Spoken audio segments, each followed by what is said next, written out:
நிறைய பேர் அடியனை தொடர்பு கொண்டு நிறைய என்னுடைய அடியனுடைய வீடியோக்களை பார்த்து இந்த திலஹோமத்தை பற்றி ஒரு அவேர்னஸ் கொடுத்துருக்கேன் கடந்த ஒரு 5 ஆண்டுகளாக நிறைய சேனல் வாயிலாக.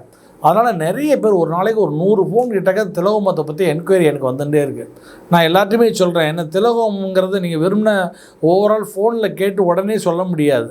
அதனால் அது ஒரு கன்சல்டேஷன் மாதிரி எடுத்து என்கிட்ட கேட்டேன்னா அது உங்களுக்கு கரெக்டாக டயக்னைஸ் பண்ணி சொல்லுவேன் நான் அப்படிங்கிறத ஒரு தெரியப்படுத்தி கொண்டு அதில் நிறைய பேர் கேட்கக்கூடிய கேள்வி, இந்த திலஹோமம் எங்கே பண்ணலாம், எப்படி பண்ணலாம், எத்தனை ஆவர்த்தி பண்ணணும், இந்த மாதிரிலாம் கேட்டுருக்கா. அவளுக்குலாம் நல்லா சொல்கிறேன் கேளுங்க.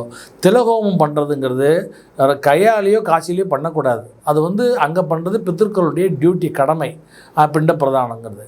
ஆனால் ராமேஸ்வரம், திருப்புல்லானி அதுபோல் சில க்ஷேத்திரங்கள் இருக்குது. அந்த பித்திருக்களுடைய க்ஷேத்திரம் திருவிழான்னு சொல்லி இதில் கூட இருக்குது, திருவேண்டங்கிட்டாக்க இந்த மாதிரி சில க்ஷேத்திரங்கள்லாம் இருக்குது. ஆனால் நம்ம தள்ளி போய் பண்ணணும்னு அவசியம் கிடையாது. நமக்கு ராமேஸ்வரம், திருப்புல்லானி பண்ணலாம். இல்லைன்னா அடியனுடைய அறக்கட்டளை எங்களுடைய குருகுலத்திலே வச்சு நாங்கள் பண்ணித்தரோம், புரியுது உங்களுக்கு. ஆனால் பண்ணக்கூடிய முறைகள் கரெக்டாக இருக்கணும். திலஹோமம்ங்கிறது எப்படி பண்ணணும்னு ஒரு முறை இருக்குது. அந்த முறைப்படி பண்ணணும். அப்போ தான் இந்த இறந்த ஆத்மாக்கள், அகால துர்மரணம் அடைஞ்ச ஆத்மாக்கள், இல்லை இந்த திடீர் மரணத்தினால் அபமிருத்தி தோஷம் சொல்லக்கூடிய தோஷம் ஏற்படக்கூடிய ஆத்மாக்களுக்கு சாந்தி கிடைக்கும். சாந்தி கிடைக்கல சுற்றிகிட்டே வந்துகிட்டே இருப்பான். அப்போ அந்த ஆத்மாக்கள் சாந்தி அடையணும்னு சொன்னால் அதுக்கு திலஹோமம் பண்ணலாம்.